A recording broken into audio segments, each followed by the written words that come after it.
How the Matrix makes reality seem wrong. Everyone remembers the Matrix as green, but what's strange is that the film never tells us to notice it. Even people who haven't seen the film can probably picture its aesthetic instantly. Black leather, reflective surfaces, dim lighting, and that sickly green tint hanging over almost every scene inside the Matrix itself. Before Neo learns that this world is fake, the Matrix has already told the audience, not through dialogue, not through exposition, but through colour.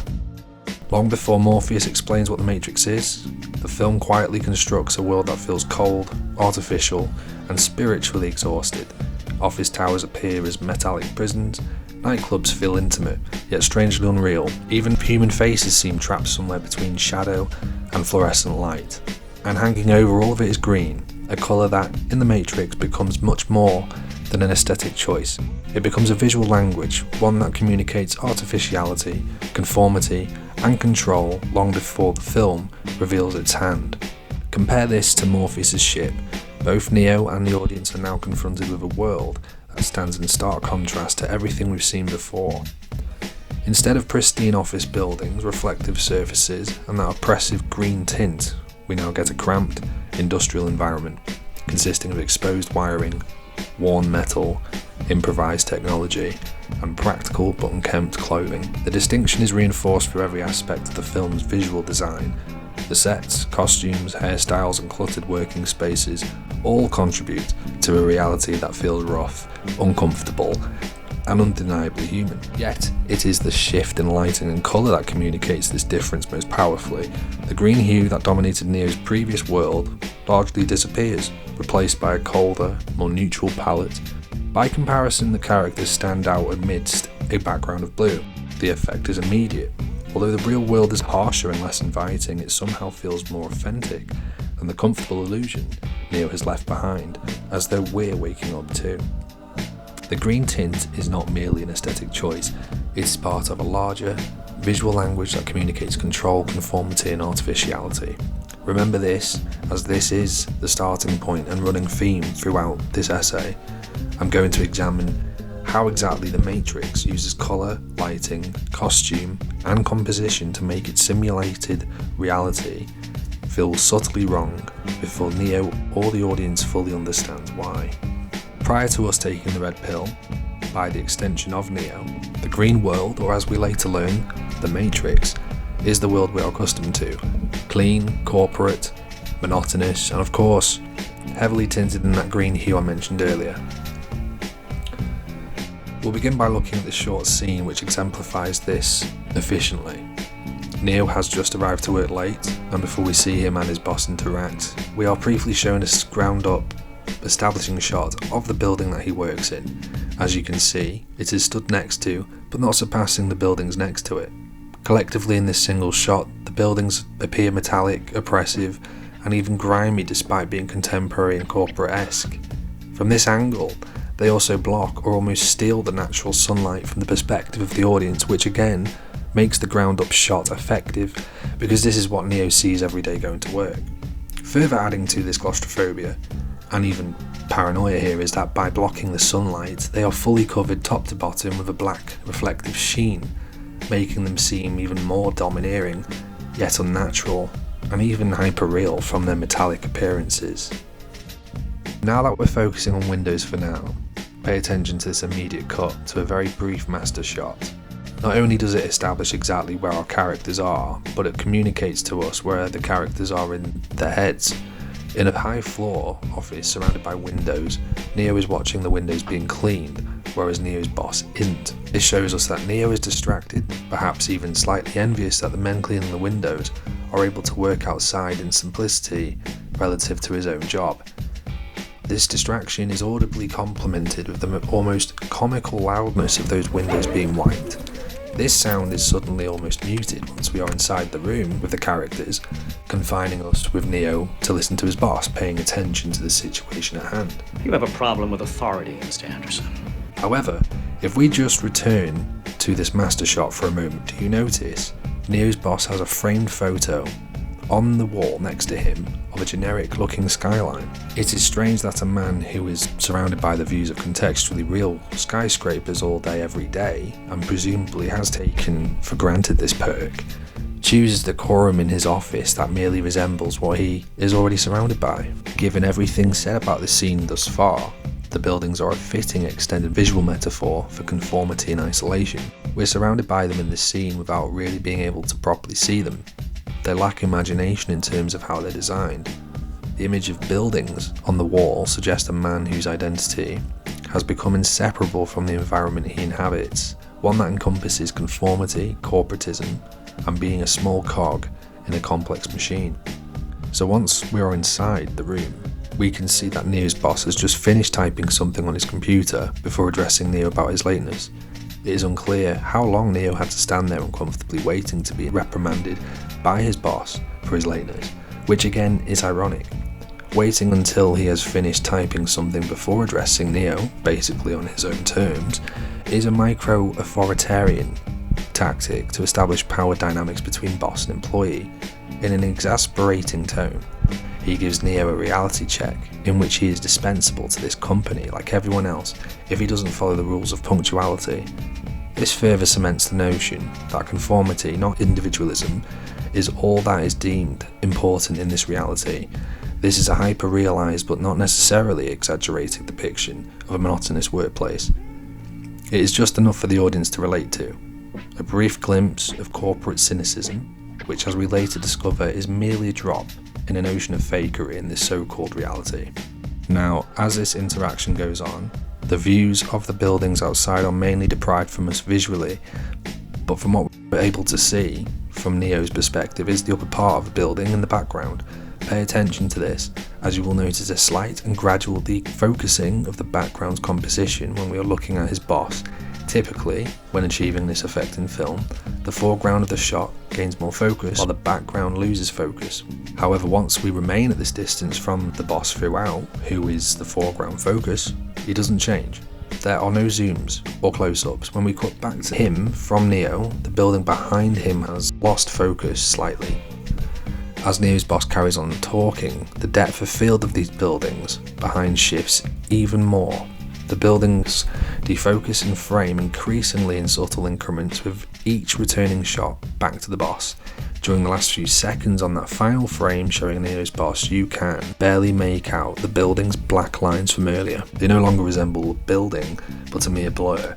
This adds to Neo's isolation and virtual realization that he will be just as lost, or more so, if he loses his job, status, and stability. A worry that will inevitably become meaningless as the plot quickly develops. Now let's focus on what the green hue communicates to us through the use of costumes. Naturally, the corporate environment of Neo's workplace requires suits to be worn. To further establish a disconnect and divide between Neo and his boss, both are wearing different coloured jackets. Neo is wearing brown and his boss is wearing black.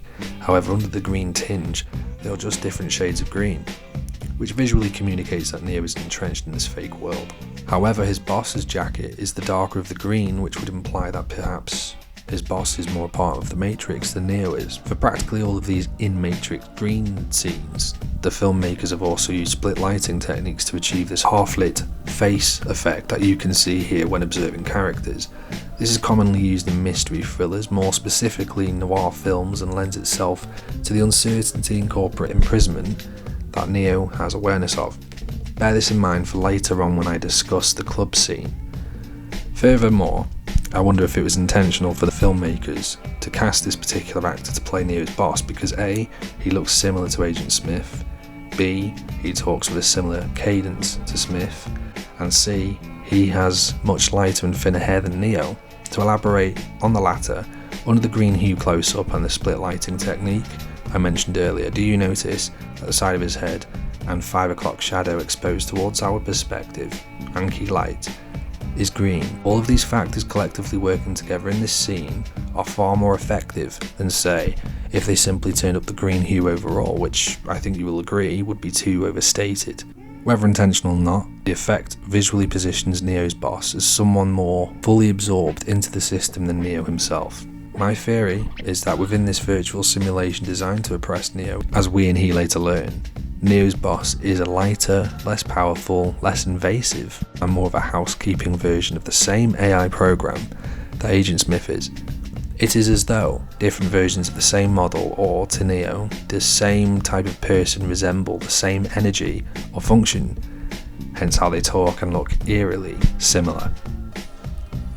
Both of the Matrix's function is to keep people plugged into it and to control any potential pending internal disruption within it.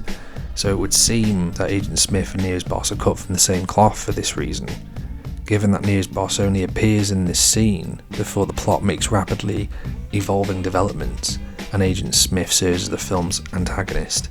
This could easily be missed on the first time viewing, so by noticing this on the repeated viewings, it helps to solidify the sense of this reality feeling claustrophobic and interconnected. The audience, in this case, is aware of this extra layer of uncanniness that Neo is aware of. This is like an Easter egg for those who rewatch the film. The feeling of the uncanny has to be rooted in something we recognise, but something has to be slightly off. Just enough to make you feel unease without being able to put your finger on what specifically is causing that unease or disturbance. Akin to a lucid dream that feels real at the time of having it. This is something that Morpheus refers to when he begins to explain the Matrix to Neo, before his unplugging or awakening. Have you ever had a dream, Neo, that you were so sure was real? What if you were unable to wake from that dream? How would you know the difference between the dream world and the real world? At this point, it is worth introducing a concept that helps to explain why these scenes feel so unsettling. Sigmund Freud referred to the uncanny as the sensation produced when something is both familiar and unfamiliar at the same time. The Matrix rarely presents Neo with anything overtly alien during its opening act. Instead, it takes recognisable aspects of everyday life, offices, authority figures, cityscapes and social spaces, and subtly distorts them. The result is a world that feels believable on the surface, but increasingly difficult to trust. Let's compare the monotonous corporate environment to the scene taking place just before this one. In pursuit of the truth, personified by the White Rabbit, Neo accepts an invite from friends to go out to a nightclub, which he initially turns down before noticing the tattoo on the woman's arm. During this exchange, we are aware that all the characters are once again presumably wearing black in this darkly lit environment. However, Neo is wearing a plain black t-shirt, but his friends are wearing leather. They may be out when Neo is in his apartment, but Neo doesn't have multiple piercings, tattoos or stylized hair like these people. This hints to the audience that those who Neo associates with are not his proper friends, because on one level he doesn't aesthetically fit in with them. Furthermore, we know that this social invitation seems like an obligatory add-on following a purchase of a floppy disk of unknown content. This is another piece of information telling the audience that Neo's only association with these people is due to what he can do with computers. We know that this is illegal activity when Neo says, Bryce, you get caught using that. So although Neo isn't exactly a model citizen in this simulation, this could be his one way of trying to fit in socially, while also rebelling against the system, perhaps subconsciously. Immediately we then cut to the nightclub, which appears in snippets as an amalgamation of subcultures that were at some point in time considered to be aesthetically anti-establishment or anti-corporate. Hackers, industrial rock, punk, techno and BDSM. Full black costume design seems to be the theme here, but despite that Neo is wearing black, he sticks out more so in this environment, not just as our main character but aesthetically. He observes but doesn't participate. His clothes are plainer, and his hair is more conservative than everyone else's. He acts self-consciously in a guarded position with his arms crossed. Neo wants access to rebellion, but he does not fully belong to it. He is drawn to the underground, in this case personified by what appears to be an underground nightclub. However, he still carries the stiffness of the corporate world with him. When establishing our location prior to seeing Neo, we see a brief trucking shot capturing dancers in cages, a fitting visual metaphor to say that Neo and everyone else in this fake world is not really free. It is a manufactured liberty to keep some of the masses happy. The nightclub appears anti-establishment, yet it still exists safely within the system itself, but of course, we later understand that this nightclub is merely part of a simulation. Neo's awkward presence suggests someone attempting rebellion aesthetically, but not emotionally. Even rebellion within the Matrix feels pre-packaged, and perhaps Neo believes that this is unfulfilling because it doesn't provide answers. Trinity tells Neo that he is looking for answers, but the film has already shown us this. Earlier, Neo retrieves the illegal software hidden inside a copy of Jean Baudrillard's Simulacra and Simulation, a philosophical work concerned with the relationship between reality and representation. More specifically, the software is hidden within the chapter on nihilism. Whether Neo has read the book or not is ultimately less important than the association the film creates. Surrounded by counterfeit identities, underground transactions, and a world that feels increasingly artificial, Neo exists in a state between curiosity and resignation. He knows something is wrong, but not what. The nightclub promises an escape from this uncertainty, yet ultimately offers only another layer of simulation. If we focus on this frame, you'll notice that in front of Neo is a broken mirror, but it's not smashed, it's curved, unnaturally, as though it is fake. Another uncanny hint that not is all what it seems. The mirror as a motif will become more prevalent later in the film. Not only is it broken and far away from the audience so we can't look at it, this is a stark contrast to the ominous reflective nature that the buildings we had discussed earlier. However, we are not able to really see what's reflected from either of them. Therefore, the film communicates to us that we can't really see this seemingly insular world for what it is, despite resembling an artificial husk of one that we are not familiar with. The buildings merely reflect each other, but in a place of faux rebellion, we see nothing, even perhaps second guessing whether the object is even a mirror. From Neo's and the audience's perspective, we are never invited to see a reflection of what's really in front of it until Neo later touches a mirror. This serves as a physical catalyst, beginning his intense and shattering process of discovery. Later on, he understands the Matrix and is able to plug into it, but not as one of its slaves. Neo is able to control the small mirror-type object, a metal spoon, by bending it. This is given to him by one of the Oracle's children, who tells him, "Do not try and bend the spoon. Instead, only try to realize that there is no spoon. Then you'll see that it is not the spoon that bends, it is only yourself." It is at this point the audience learns that in the Matrix, physical rules and limitations are illusions and therefore can be manipulated, similar to how the large, arched, curved mirror in the nightclub is presented. From the position Neo is standing in, facing the dance floor, acting as our key light, it illuminates his face, but only enough to match the level of sunlight on his face during the boss scene. Interestingly, however, when Trinity talks in his ear, the exposed side of her face should be illuminating variously, like Neo's was earlier from afar. What makes this seem off, but not obvious, again like a dream, is that we are getting the impression that Trinity approaches from behind Neo in a separate room to the dance floor, whereas Neo is standing at the edge, at the opening of the main room and the dance floor. This would explain why Trinity's face is natural and still-like in terms of lighting. However, as Neo stays where he is and Trinity positions herself next to Neo while talking in his ear, the side of her face exposed to the flashing light aren't reflecting, shifting, or fluctuating at all. Our perspective is shifted to a different angle where we are closer to the activity but are cut off from it, demanding our attention. The nightclub's lighting behaves less like natural space and more like controlled theatrical space. Faces remain clearly readable even within the chaos of the environment, creating the sense that Neo is entering a reality that already feels subtly artificial.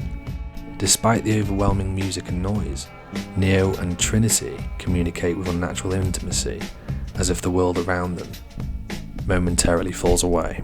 We've examined closely the presentation of the Matrix before Neo wakes up from it, and how this compares to how real the world is presented on the ship. Here we now have bright lights seemingly always centering on the characters' faces, exposing them more naturally to how they appear in the Matrix.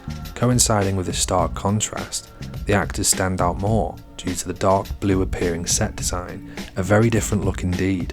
But what about the loading bay, the place where characters are neither on the ship nor have they entered a simulation program within the Matrix, or as I refer to as the liminal space? When Neo is first shown this space, he momentarily clings on to the one object that bears any familiarity, the slightly tattered armchairs from earlier. However, there are no bleak, grimy walls or split lighting.